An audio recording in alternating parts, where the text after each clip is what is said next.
Welcome to the Encore Audio Archives YouTube channel. I'm Taper Dave, and this is my channel. I've uploaded hundreds of talks here that I've recorded at meetings in West LA, and I've also recorded conventions starting in 2013. I've got a bunch of those up. And Walt and Mary Murray, the original owners of Encore Audio Archives, started the company in the 80s, and Walt recorded Joe and Charlie's and a bunch of stuff down in Vista, California. My sobriety date is June 20th of 1994. I hope you find something you like, so please like and subscribe to my channel and comment down below. If you want to hear something that I don't have or that you don't see, I'll see that I get it. Anyways, take care and have a great day if you want to. Susie, and I'm an alcoholic, and it's a pleasure to be here tonight, even though I'm filling in for my sponsor.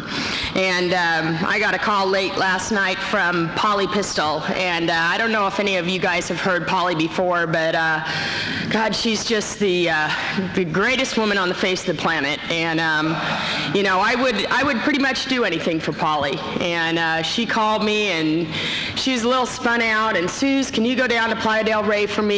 Because, well, actually, she said Pacific Palisades first. Would you go down to Pacific Palisades to go speak? And I kind of goofed up on my bookings and da-da-da-da, and I said, sure, no problem. And then I get this call from Casey, and by this time it's 10 o'clock at night, and I tell her I live in Seal Beach, and she just starts telling me about all her drinking haunts in Seal Beach. Oh, I used to be at the da-da-da, the da-da-da, the da-da-da. Did you ever go to the da-da-da? And I'm like, well, I've only been here in sobriety, but I got all the haunts from Casey last night. But those kind of calls are fun when you kind of connect on a phone call, and then you get to meet that person. And you know, I was telling her I was bringing down Jennifer tonight, and Jen's great. Jen's a little over 2 years sober, I think, right now, and she's going through a little bit this week, and we were going to do step work tonight. We were going to go through steps 1, 2, and 3 again, and you know, I just love when, you know, we just started working together, and she's willing to do that,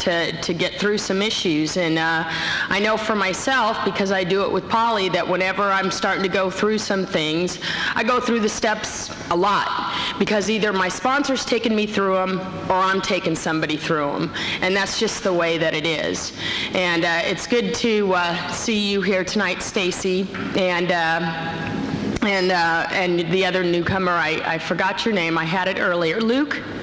Lewis. Okay.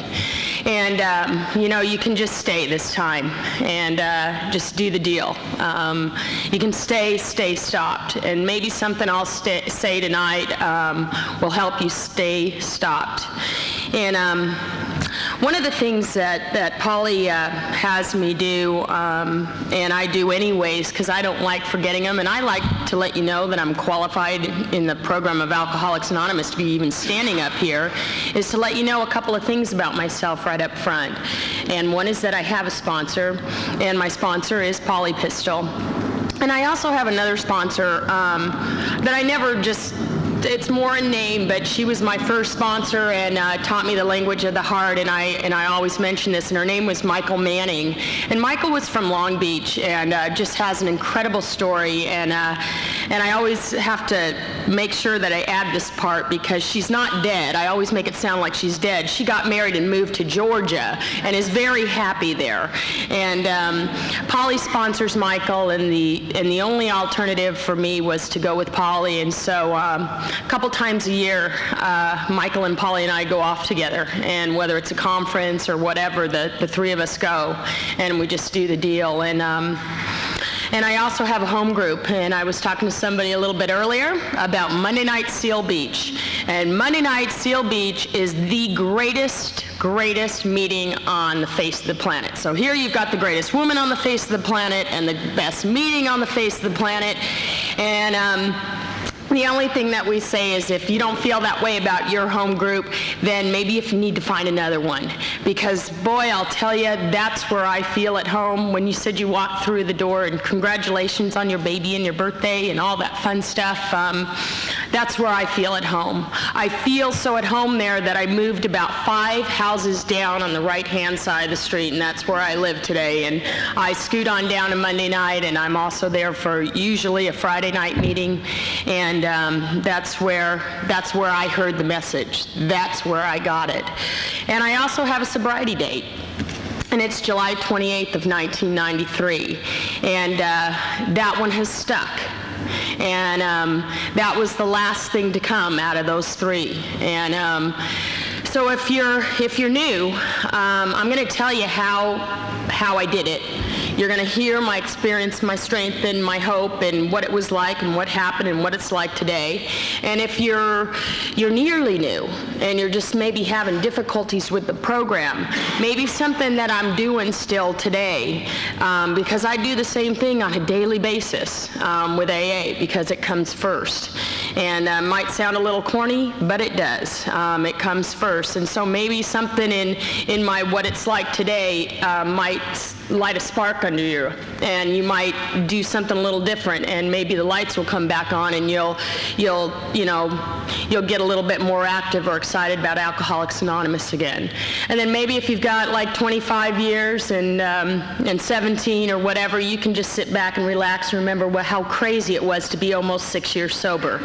And that's generally the way that I like to leave that. But I am so grateful today to be an alcoholic, because it has given me the life I have. A month from this coming Sunday, I'm getting married, and I'm so excited about that. What a great guy I've got, and I have the best job I've ever had, and I love what I do. I'm in sales. I love my product line. I get out there. I'm enthusiastic about it, and I love the people that I work with, and I love the women that I'm with on a daily basis in the rooms of Alcoholics Anonymous, and the men. Most of my meetings are mixed, and so my life's good. So sometimes you might want to drift away a little bit because your life gets really good, and that's just not an option for me with the sponsor that I have, that the group that I'm responsible to and accountable to, and I want to keep getting what I've been getting.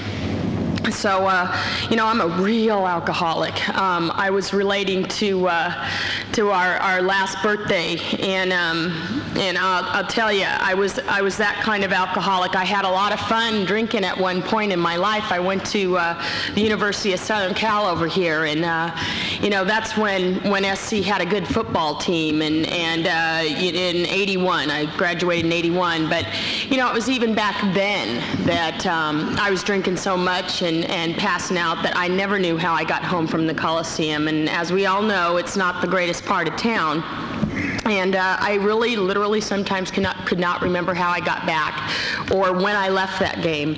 But I was drinking long before I got to SC. I was drinking in high school, and that's when they used to have kegger parties, and it used to, I don't know if they do that today, or, it used to be not a big deal. The police would just kind of monitor you, and parties would be real big, 60 and 70. I was blacking out then, and still having fun. I mean, drinking was just a part of my life. I loved the taste of it, and I loved what it did to me. It was real easy for me. I was one of those that kind of stuck out at a party, put a lampshade on and just do the deal. And so I liked it. I liked the attention because I didn't really necessarily like what I felt like when I wasn't drinking. There was a lot of fear, and early on in my life, I can kind of remember little vague events where my mom would be screaming at my dad, and I never understood why, because my dad was pretty mild-mannered and a quiet man. He was a golf pro, and I can just remember my mom screaming at him while he was asleep on the couch, and I just thought that, I don't understand why she would have to do that. I did not know that he was passed out. I did not know that he had done some of the things that he had done, but those sounds of alcoholism were in my house early on, and the fights that they used to get in, I didn't understand it, but I just remember my mom telling me later on that my dad drank too much, and that's why my dad lost his job, and eventually, it's an interesting thing with my dad. My dad is 72 now. My father hasn't had a drink in 8 years. He says he's not alcoholic. He knows that I go to these AA meetings, and he just says, I only quit drinking because the doctor said it was going to kill me. And it was the truth with him. I mean, his liver shut down, his kidneys shut down. He was in the hospital so many times, and the last time that they called my mom and said they were pulling the plug because there wasn't anything they could do for him, he literally just like popped up and became alive and never had another drink, and just kind of rejuvenated himself, and that's the way he's been for the last 8 years. And he lives in a very, very, solitude world. He just kind of lives up here. You see, he doesn't have any of his friends anymore. He doesn't have any real relationships. I go up and see him as often as I can. My sister sees him as, once or twice a week. But he doesn't have this fellowship. And I've tried to get him there, and he just, he doesn't want to go there, and because he doesn't drink anymore. Now, I don't know if you count 13 to 14 O'Douls a day, drinking or not. He still drinks about that many of those non-alcoholic beers, and that's just the way that he's chose to live, and so I've never gotten him to one of these meetings, but I got here, and that's something that I'm going to kind of just get into that, because what happens sometimes is I can get into a real long drunk-a-log, and then I don't get into the joy and the excitement of the way that I've worked these steps. But I'm going to tell you about the latter part of my drinking. And when I graduated from SC, I went into a profession that was perfectly tailor-made for an alcoholic, and it's outside sales. And I had a company car, and I had an expense account, and I had a salary and a bonus structure. And so I was out there, just I'd meet my girlfriends for lunch 3-4 times a week, and I'd maybe go make some sales calls, and just about when the heat was on, when my boss would be starting to catch up with me a little bit, or maybe some of my accounts had been calling him, I'd get out there and hustle a little bit. And then about 2.5 years into that job, I'd just slide on into another company. And it worked a while like that. And I got to be with some real big companies, and I knew at that point, even then, that I was drinking too much. And eventually, what transpired was I had been in a relationship with a man for about 10 years, and he was not an alcoholic. I met him one day out of dental school. He got out of dental school, and I just snagged him. I thought, this is going to be the one for me. And I hung in there, and I, tried for close to 10 years, and many of those years were really good. We had a lot of fun. We did those trips like Cozumel and Hawaii and all that fun stuff, and skiing and all the things that I thought would make me feel better. And the one thing that I wasn't getting was I wasn't getting the ring, and the longer the years would go on, the resentments would get going, and my alcoholism is progressing, and I'm producing worse at work, and I'm having to drink more, and I was starting to come apart at the seams. And I lived in San Francisco at the time, and working for a pharmaceutical company. I had jumped the fence, and now I'm repping Vicodin and calling on cardiologists and internists, and I could not go any more than 2 hours within the course of a day without having something to drink.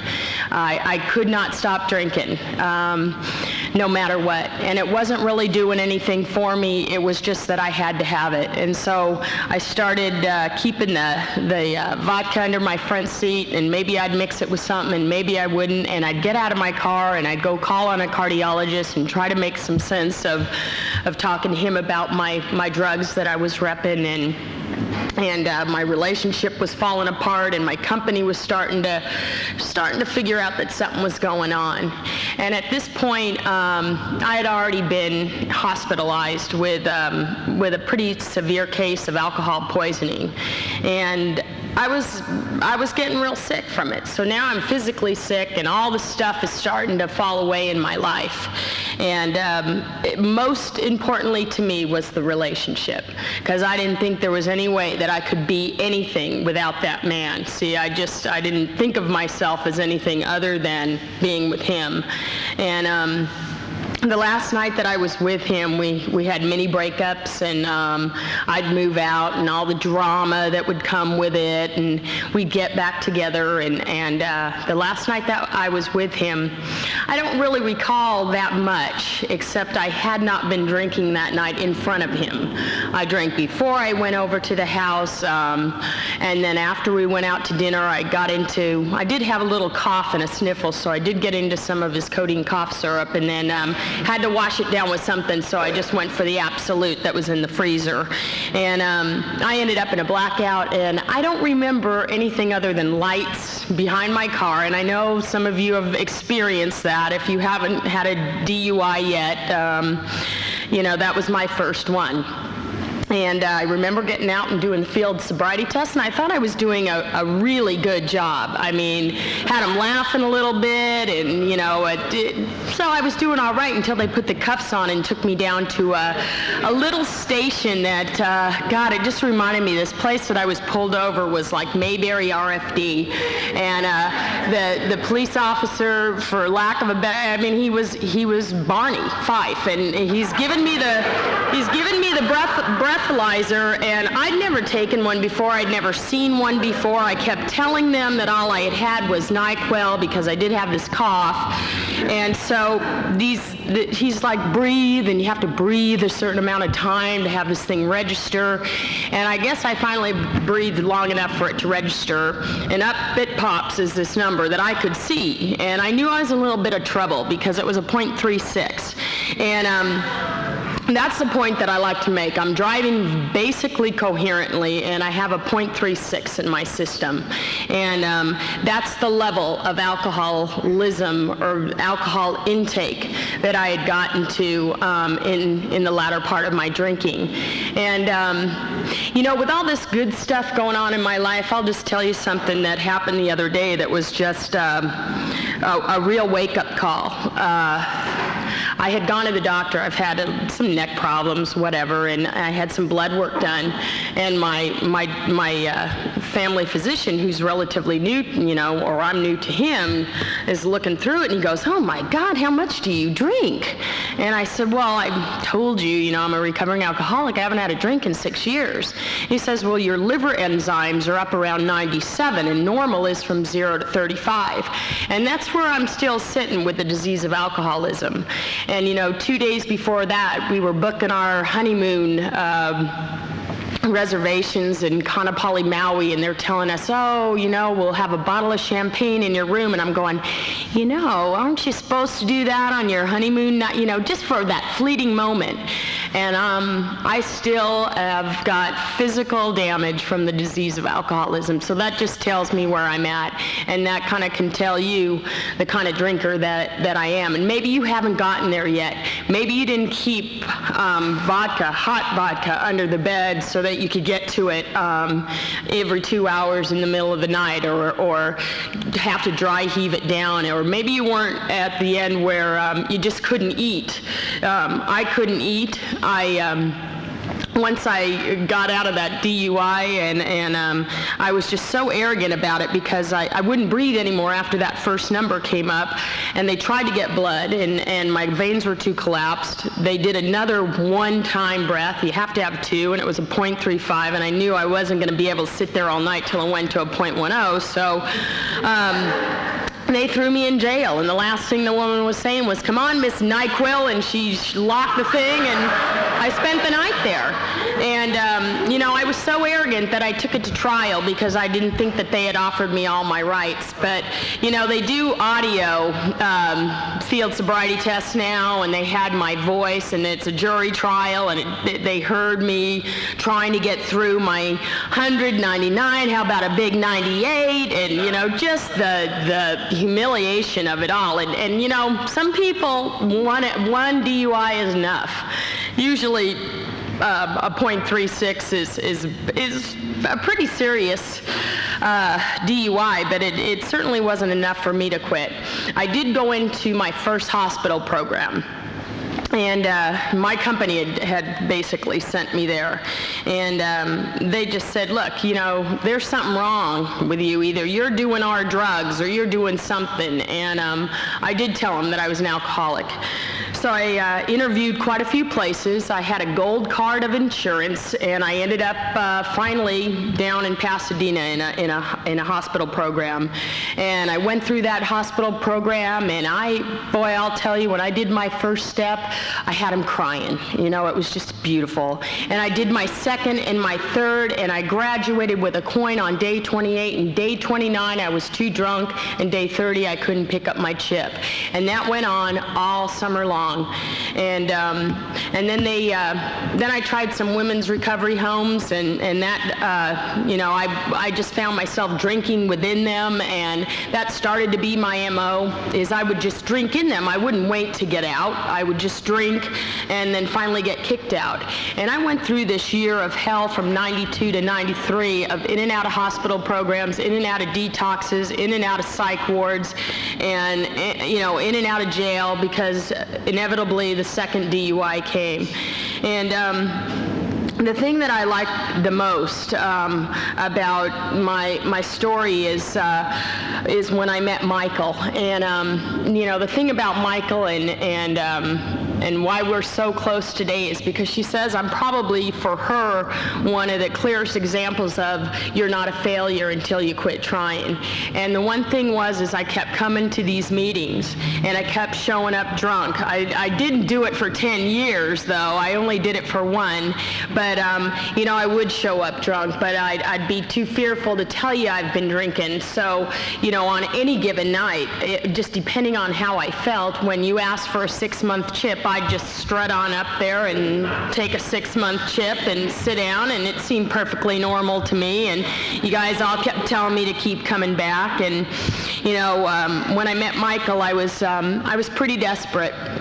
My mom had come to the psych ward at the hospital, and she came to my room. It was the day before my natal birthday. The day before I was turning 35, my mom came to see me, and 33.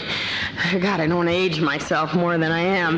But the day before I was 33, and she just took one look at me, took a sniff out of the glass that I had sitting next to me, went up to the nurse's station and said, "I wish you wouldn't let my daughter drink, and here she is, an alcoholic," and out she went. And I was doing the same thing. I was sneaking out of the psych ward, buying vodka, and just drinking, because that's all I knew how to do. And this nurse came up to me in there on my birthday the next day and just said, "Susie, I don't know what you're doing up here, hiding out, dual diagnosis, good for you. Congratulations, you got another degree, and the one thing that I know about you is you're a real alcoholic." And she knew that because she was a real alcoholic and had worked with me on that unit, the drug and alcohol unit down the hill. And she said, "Come hell or high water, you're going to a meeting tonight, and I don't know how I'm going to get you out of here, but I'm gonna." And she did. She shuffled me off on a bus, and I had my little armband on that I'd been, wearing off and on about 7 months in various programs. And they took me to a huge speaker meeting in Pasadena. And I sat in there, and all the graduates from all the previous hospital programs were sitting across the aisle, and they were all old timers by this time with 90 days and so on and so forth. And looking at me like, oh my God, she's never gonna get it. And, you know, I'm just sitting there, poor pitiful thing. You know, I was on Librium and lithium, and I had drank on top of Antabuse, so my head was out to here. And, you know, I was just a mess. I was just an absolute mess. And, you know, the one thing that I did that night, and there might be, usually not, I don't know in a meeting this big or small, but there's usually someone that's too fearful to one more time identify as a newcomer or just wants to sit back and listen. But that night in particular, I identified as a newcomer. I mean, I kind of had to because of the hospital band, but I did put my hand up, and this woman came up to me, this beautiful woman, that said, honey, you know, are you new? She came up at the break, and within 10 minutes I told her my whole story. You know, poor me, you know how we do that. And she just said, okay, listen, just relax and talk to me after the meeting. And with that, you know, she took off, and they had the break, and she got up, and she was a speaker that night. And I'll never forget that, because it was the first time that I heard the language of the heart, and I couldn't describe it other than the fact that her story I could not identify from. Michael was from the gutters of Long Beach. She was raised, her mother was a prostitute. She was reduced to prostitution. Her grandmother was killed in a barroom brawl with her throat slit.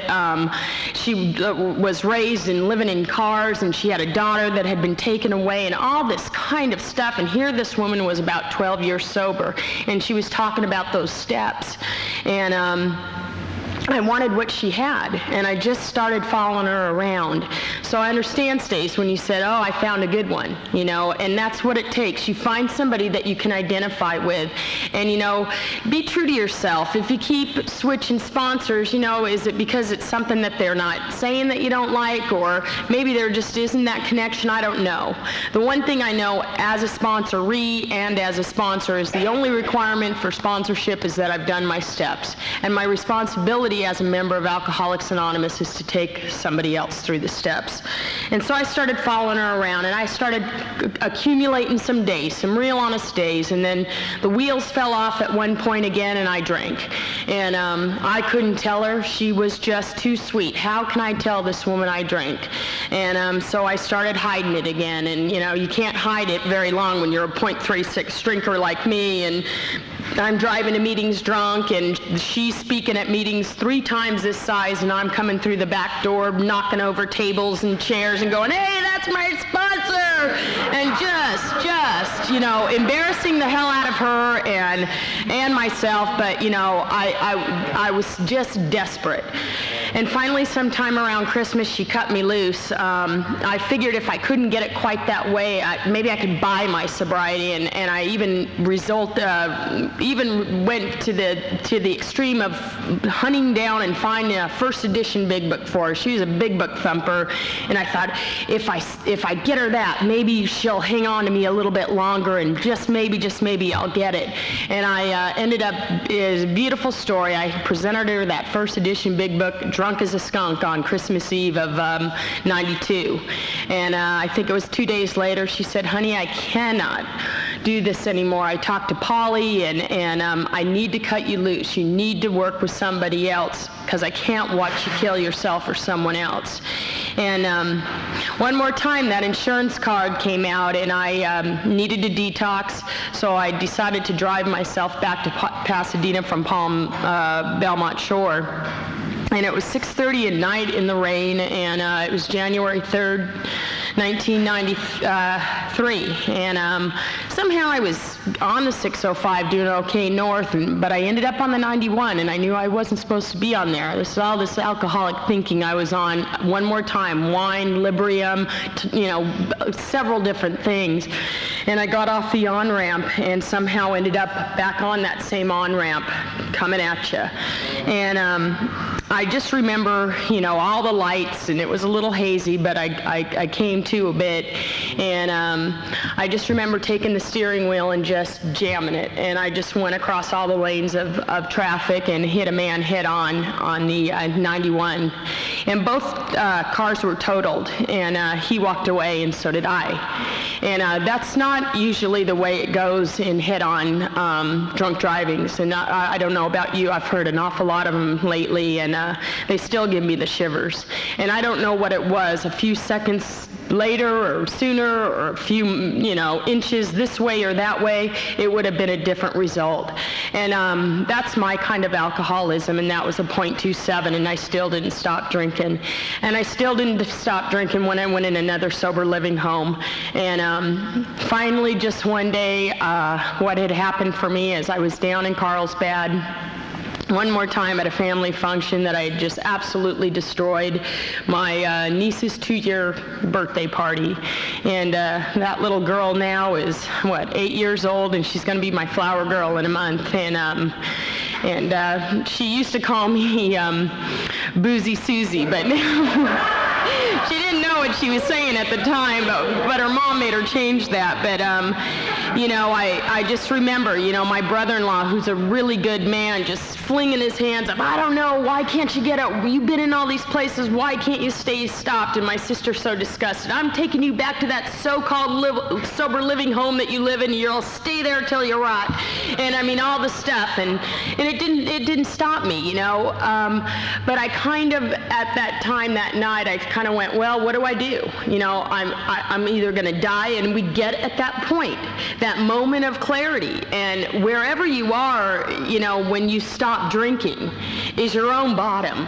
And so there I was faced with, well, God, I can't kill myself. I wish I was dead, but I'm too chicken. And then I knew you guys had these 12 steps, and I tried to sort of work them, but I wasn't being honest with them, obviously. So I thought, well, maybe I'll give it one more shot. So I couldn't let the Absolute that was in the freezer go to waste that night. So I drank the rest of it, and about 6 a.m. I called Michael, and I said, I've been drinking again. And she's like, you need to call somebody else. And what you need to do is you need to call Dr. Paul. And I don't know if you guys know who Dr. Paul is, but he's got a story in the big book of Alcoholics Anonymous, Dr. Alcoholic Addict. And if you've never read it and you've got a problem with drugs, he addresses that in his story. And I'd been going to meetings down in Laguna a little bit and having dinner with him. And as a matter of fact, 2 weeks prior to this event, I had been down there for dinner and lying about, my amount of sobriety. And I remember him saying, we laugh about it today, how much time do you have? As I'm sitting next to him at dinner, I go, 6 months. That was always my good one, 6 months. And he's like, God, okay, sometimes quickly, sometimes slowly. And I didn't know what he meant, but, the man is very dry. So I called him, and I said, Dr. Paul, this is Susie, and I've been drinking. And he said, oh, you've been drinking, okay. How long have you been drinking for? And I said, about 3 months now. And he said, okay. So you wait till 6:30 on a Monday morning to call me, and you've been drinking for 3 months? Call me at a decent hour. And he slammed down the phone. And I was so appalled that he would hang up on a newcomer like me that I was never going to call him again. And I went back to my treatment center in Anaheim, and one of the counselors there was very good friends with Paul. And a couple days later, I got the note that, he wanted me to call him. And I just said, no, I'm not. He hung up on me. And she said, no, I'm your counselor here, and you will. So I called him, and he said, okay, I want you calling me every morning, and we're going to work step 1, because obviously you haven't gotten it. And I had done so much step work in these hospitals, and the one point that I really need to make here before I forget is that these hospital programs were very fine hospital programs, and these recovery homes were wonderful recovery homes. But the fact of the matter is I wasn't working them. I wasn't doing what they were doing. So it wasn't that they didn't work, it was that I wasn't working. And so when Paul said, okay, Susie, I want you to call me tomorrow, and I want you to tell me what this first step means to you. And my perception, well, he wants to know what I think the first step means to him. Okay.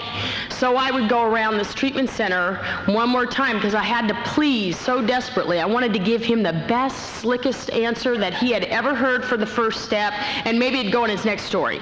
So I would call him and go, well, Paul, I think it's the physical obsession with the physical craving with the mental obsession. And he'd say, you're going to relapse. Call me tomorrow. Boom. And he'd hang up, and I'd get some other answer the next day, and I'd say, well, Paul, really what I think is sometimes he'd just hang up, and this went on for about 27 days. And by the 27th day, I was just wiped, and nothing was working. So when I started in, he was going to hang up, I started to cry. And I started to cry really loud, and he said, God, Susie, are those tears? And I'm like, yes, I've been trying to give you the right answer for almost 30 days now, and you won't cut me any slack. And he goes, God, nice touch. Call me tomorrow. Boom.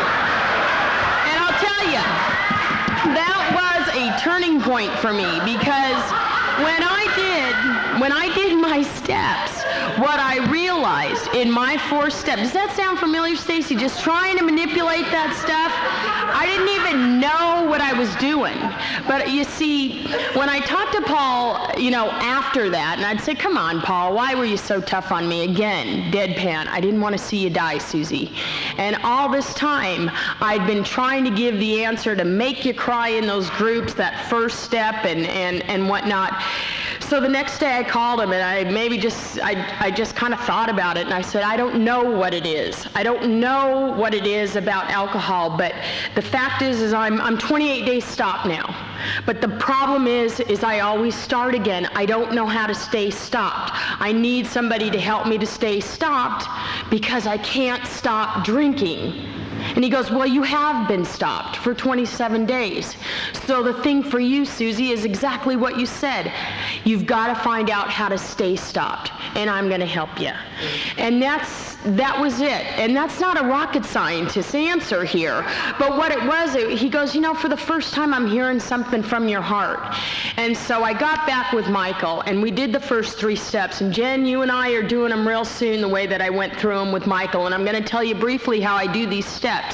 And the first 3 are in a formal manner, just out of the big book of Alcoholics Anonymous. And these readings, and that's all it is readings. There's no I was borns or any of that kind of stuff, and writings and stuff, which is okay, but this is my experience.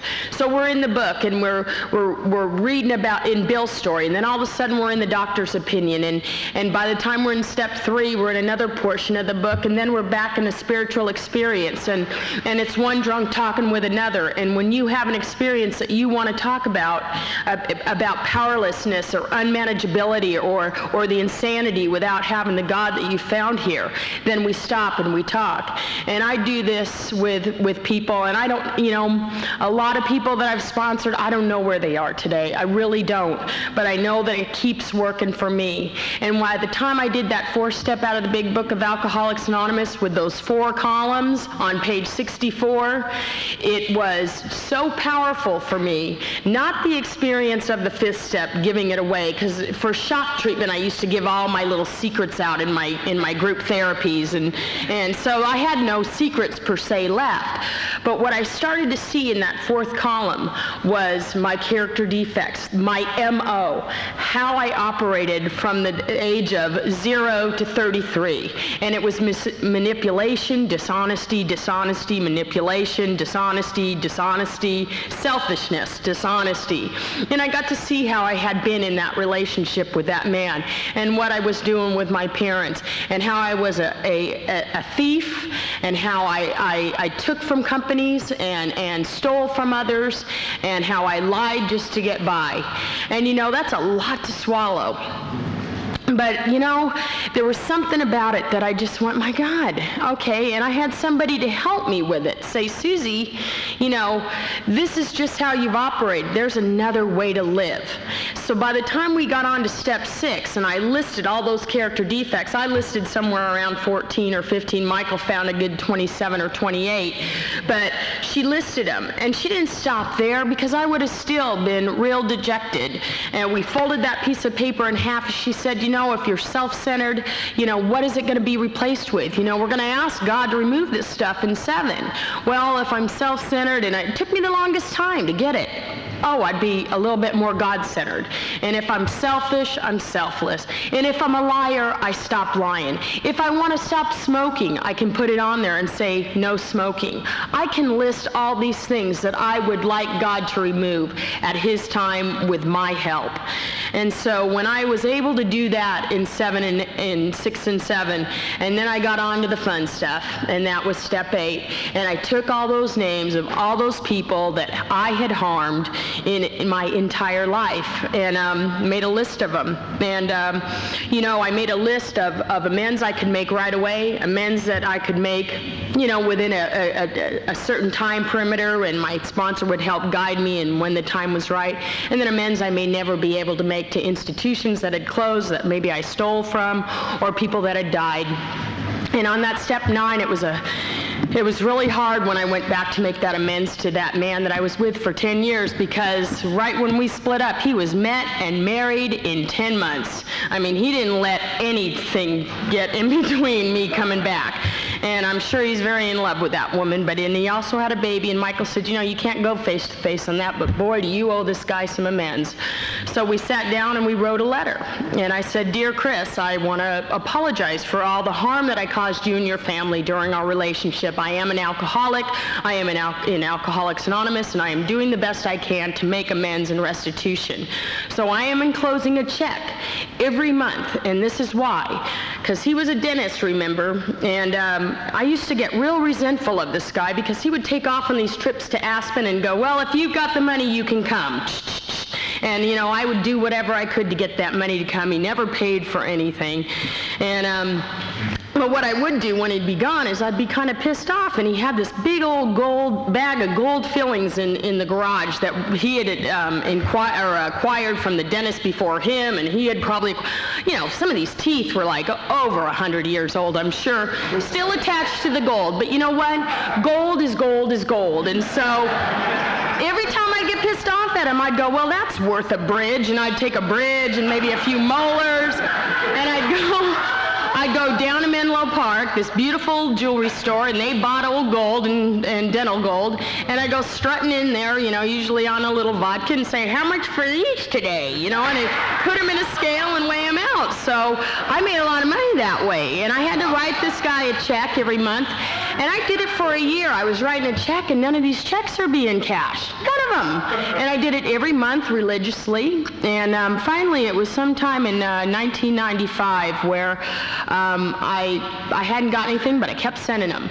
And then it was just a couple days after Christmas, and I was feeling good. I'd done a little AA function, and I went home whistling and looked at my Wells Fargo statement, and here are all these checks, 14 or 15 or 16 of them, all cashed, all on the same day, Christmas Eve. Saw his little endorsement, and I was just devastated, and I was crying, and I called Polly, and I said, he did them all on the same day on Christmas Eve. And I'm just crying and slobbering, and she's like, Susie, your responsibility is to clean up your side of the street, and from now on, send cashier's checks so you don't have to see that, okay? Click.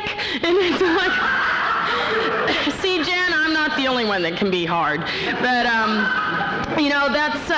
I'm still doing that 9th step, and on my 10th step, I try to keep it pretty clean on a daily basis because I hate making amends, and and I have to do that a lot to the women that I sponsor. I think sometimes one of my character defects is I get so frustrated, my decibel level goes, and I start to yell, and a lot of women have come from abuse and have come from mothers or spouses or whatever that have yelled at them. So if I'm sitting there yelling at them, even though it's because I want them to get something so badly, it's not okay.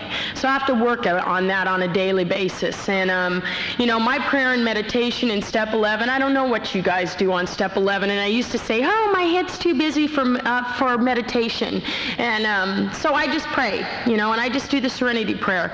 Well, you know what? My thirst for a relationship with God today and a better relationship with God is just so wonderful. the man that I'm marrying was a minister, and you know, even he couldn't stay sober due to the church. And so together, what's coming into this marriage is a man that has a wonderful spiritual program, and he's about 14, 15 months sober. So yes, I did get him as a newcomer, but Polly said it was okay. Anyway. You know, but you know, the thing of it is that I bring a lot of the AA into the marriage, and he's bringing a lot of the other, and we do panels together, and he sometimes comes and does some 10-minute stuff, and so on my own, for myself, not for him to see me doing meditation, but boy, it calms me down. And as a step 12, you know, I just have to keep doing what I'm doing, and that's reaching out to another alcoholic.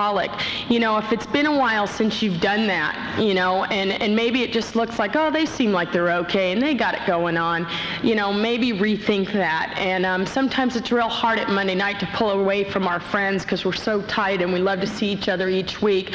But last week, I think we had something like 23 or 30 newcomers stand up. And, you know, we have to branch out and go talk to them, or one of our babies brings them up, and we have to make them feel a part of the way that I was brought in. And so I do a lot of sponsoring, and if you haven't done any sponsoring, you're missing out. And the way that we do it down at Monday night or any of these other meetings is if you go up to them and you go, hi, are you new? Yes, I am. Do you have a sponsor? And they say no. You go, good, I'm it. Come on. And you just take them. They don't know any differently. So you just take them and you try to get them to do the steps, and I don't know what those steps are going to do for them, but I know what it does for me. And I have a monthly step study for the women that I sponsor at my house, and it's just a hoot. And I practice these principles in my affairs. That's why I've been pretty successful in the job I have today. And the job I have today is straight commission. So again, a direct result of what I put out is what I get back. And anyways, my time is up, and you know, I know I'm relatively new, but I needed, I guess, to share tonight, and maybe you'll get Polly down here so you can hear a beautiful woman with she just got 22 years of sobriety, and you can get her down here, or her husband Dave. But I want to thank you for being patient, and if you're new, please stay, and God bless you all. Thanks.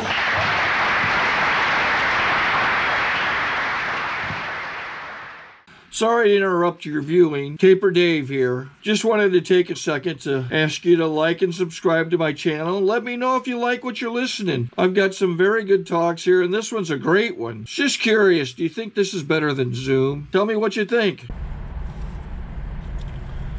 Okay, this is how I prepare my drone for launching.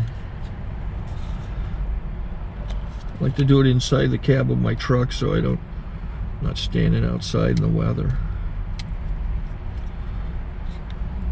To install the joysticks for control, up and down, right and left, powered on. I have an Android phone that I use to connect it to the drone with. And it's actually controlled through the iPhone, through an app. Oops, wrong way. It's actually controlled through the iPhone, or through this Android phone, through the app. It's actually controlled through the Android phone, through an app, and you connect it through this short connection right here.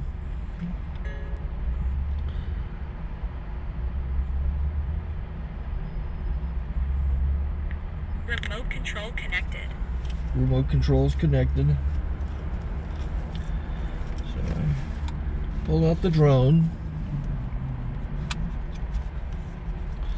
I have to extend the legs.